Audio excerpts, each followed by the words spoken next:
శ్రీరామ్ గారు ఇంత limited budget vote on account బడ్జెట్లో ఏం ఎక్స్పెక్ట్ చేయొచ్చు? ఆ ఎక్స్పెక్టేషన్స్కి రీచ్ అయిందా బడ్జెట్?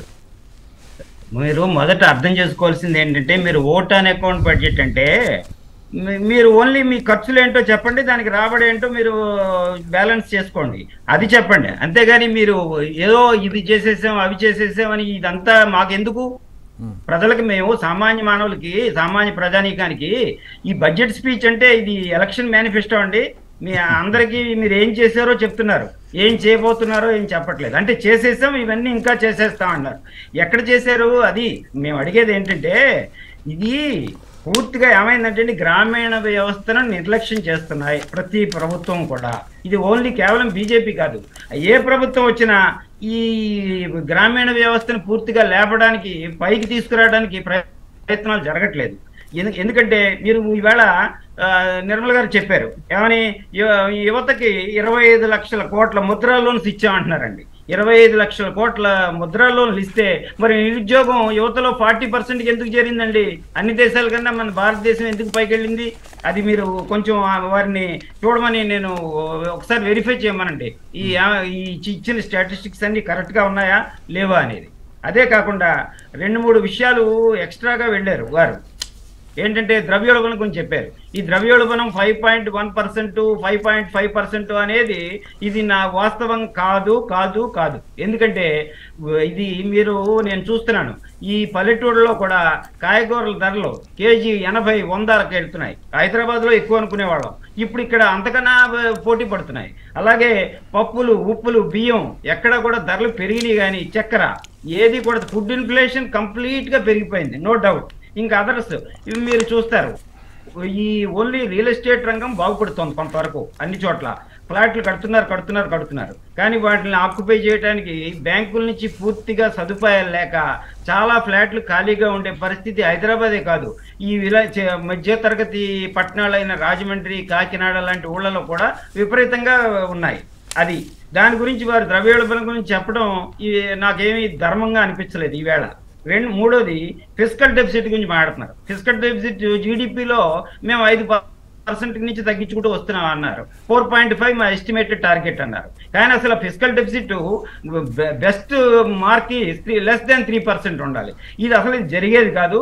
ఇది ఊరికే election or as a finance minister వారి ధర్మాన్ని నెరవేరుస్తున్నారు, కానీ 4% కన్నా తగ్గడం అనేది ఇండియాలో జరగదు. నేను అది I'm not what you call pessimist, I am very optimistic, but what the things are happening in the ground level, I am observing very seriously and very patriotically. Sir, ఇక్కడ ఆయుష్మాన్ భారత్ గురించి మాట్లాడారు, ఆవాస్ యోజన గురించి మాట్లాడారు, అలాగే మత్స్య పరిశ్రమకు సంబంధించి మాట్లాడారు, పాలకు సంబంధించి మాట్లాడారు. వీటిలో మీకు మెప్పించిన అంశాలు ఏం లేవా ఇందులో? ఆయుష్మాన్ భారత్ ఆశా వర్కర్లకి, అలాగే 14 ఏళ్ల వరకు ఉన్నటువంటి ఆడపిల్లలకి సర్వికల్ క్యాన్సర్ రాకుండా వ్యాక్సినేషను. ఈ హెల్త్ విషయంలో నేను అంత పూర్తిగా అబ్జర్వ్ చేయలేదండి. నేను మా అందరితోనూ మాట్లాడలేదు. కానీ ఈ స్కీమ్స్ మీరు పేర్లు చెప్తున్నారు, కానీ మనుషుల పేర్లు చెప్పండి. ఎంతమందికి ఇచ్చారు మీరు, ఎవరెవరికి ఇచ్చారు, ఏ బ్యాంకుల ద్వారా ఇచ్చారు? మనకు ఒకటి ఇవ్వండి, వైట్ పేపర్ ఇవ్వండి. మేడం గారిని, నిర్మలా సీతారామన్ గారిని ఒకటి పబ్లిష్ చేయమనండి. మేమందరం కూడా తప్పు చెప్తే మేము క్షమార్పణ చెప్తాను. నేను గ్రౌండ్ లెవెల్లో రైతులతోటి, యువతతోటి, ప్రత్యేకంగా ఈ పాడి పరిశ్రమలో ఉండే ఈ పాడి ఉత్పత్తిదారులతోటి మాట్లాడుతున్నా. ఎవరు కూడా మాకేమీ అవకాశాలే లేవండి, మేము బ్యాంకులకు వెళ్తే మాకు లోన్లు ఏమి ఇస్తున్నారో తెలియదండి. ఈ schemes, for your kind information, even bank managers are not aware of all the schemes. మీరు చెప్పే స్కీమ్స్ మీకు నాకు తెలుసు, ఎందుకంటే మనం పొద్దులేస్తే పేపర్, టీవీ మనం చదువుతున్నాం, చూస్తున్నాం. కానీ రైతులకు ఎవరికి తెలియదు. వాళ్ళకి ఎడ్యుకేషన్ ఎక్కడుందండి ఈ స్కీముల గురించి? అంతా కూడా కేవలం ఏంటంటే ప్రజలను ఆకర్షించడానికి మీరు జీడిపి గురించి కూడా మాట్లాడారు సార్, దాని మీద మీ ఒపీనియన్ ఏంటి?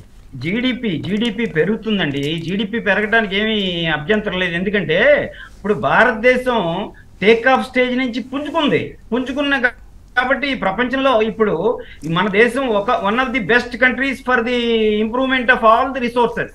కాబట్టి జీడిపి పెరుగుతుంది, అందులో అనుమానం ఏం లేదు.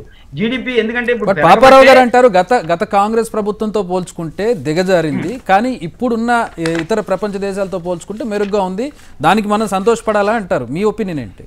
తప్పకుండా మనం ఆ విషయంగా చూస్తే ఇప్పుడు ఒక దారికి వచ్చింది. ఎలా అంటే ఇది వరకు ఉన్న అంటే మిగతా విషయం ఇప్పుడు ప్రజాస్వామ్యం, ఈ అభివృద్ధి, ఈ రెండు కొంత భిన్న కోణాలు. ఇప్పుడు ప్రజాస్వామ్యం అనేది తగ్గింది, అభివృద్ధి పెరిగింది. మీరు అది చూడండి, కాంగ్రెస్ ప్రభుత్వం ఉన్నంతసేపు ప్రజాస్వామ్యం పరిడివిల్లింది, అభివృద్ధిలో కొంత వెనకబడి ఉండొచ్చు. నేను దాని గురించి ప్రత్యేకంగా నేను చెప్పలేను. కానీ ఇప్పుడు మీరు అసలు రాష్ట్ర ప్రభుత్వాల్లో కానీ కేంద్ర ప్రభుత్వంలో కానీ డిక్టటోరియల్ పాలసీస్ ఎంతవరకు పెరిగినాయండి?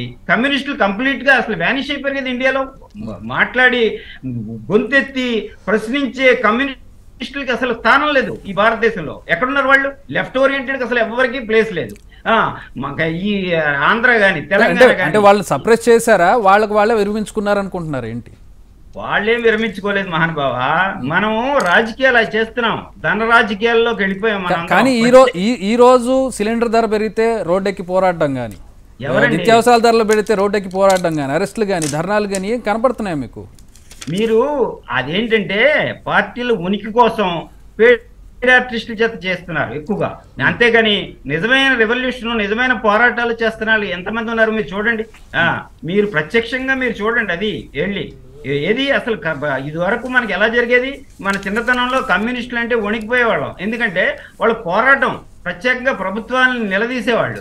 ఇక్కడ మాకు అప్పుడు కమ్యూనిస్టులు, మా చిన్నతనంలో కమ్యూనిస్టు ఎమ్మెల్యే గారు ఉండేవాళ్ళు రాజమండ్రిలో.